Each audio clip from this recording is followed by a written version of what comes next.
1978 when he was referred to me by another psychiatrist. It took us 2 years to finally diagnose the MPD. Doctor, how can this sort of thing happen to a person? In almost every case, it's a result of early childhood trauma. Basically, the child forms a new person as a defense.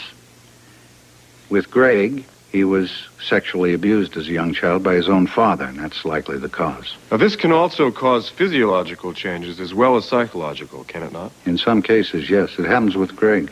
In what way? Well, Greg, who's the core personality, is a normal, physically healthy person.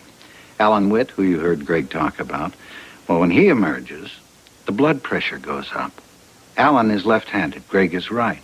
Alan has 20/50 vision. He needs glasses. Greg doesn't. Sean, who I believe committed the crime, has a severe asthmatic condition.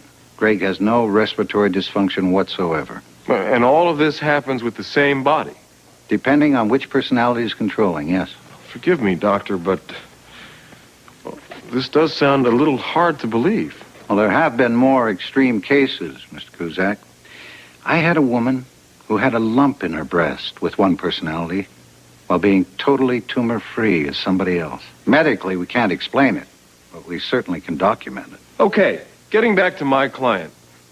You said you think it was the Sean personality who committed the crime. I do. Of the 4 remaining personalities that occupy that one body, Sean is the only one I consider to be truly violent. And you think that he came out the night that Cheryl Eustace was murdered? I do. Cheryl Eustace broke off the engagement with Greg. That certainly was traumatic enough for Sean to emerge. Second, Greg has no memory of it. And what does that mean? If Sean does something, Greg remembers nothing. It's like a blackout period for him. Alan has a limited fusion with Sean, and Alan does have a memory of Sean being with Cheryl Eustace the night of the murder. Well, it is pretty confusing. Now, the bottom line is that Sean probably did come out that night. And I want to say something else. I have treated Greg Edmondson for over 12 years, and I know the man. He is totally incapable of the kind of violence that we're talking about. Thank you, Doctor. Oh, one last thing.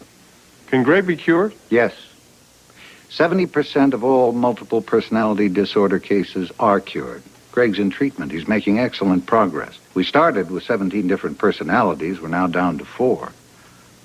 Eventually, he will be cured. Thank you. I have nothing further. Doctor, can you tell us a little more about Sean? He's a very angry man with psychotic tendencies. This persona was probably developed to psychologically fend off the abusive father. When Greg is threatened or traumatized, out he comes. Is Sean insane? Well, you have to consider the whole man. Is Sean insane? Well, by a strict medical definition, maybe not, but he's certainly... So whoever killed Cheryl Eustace, Sean or Greg, there's no insanity defense, is there? Objection. That calls for a legal conclusion. I'll rephrase. True or false? Sean would have understood the nature and quality of his act, right? Yes, but... And both Sean and Greg are able to distinguish right from wrong. True or false, Doctor? True. Thank you. I have nothing further.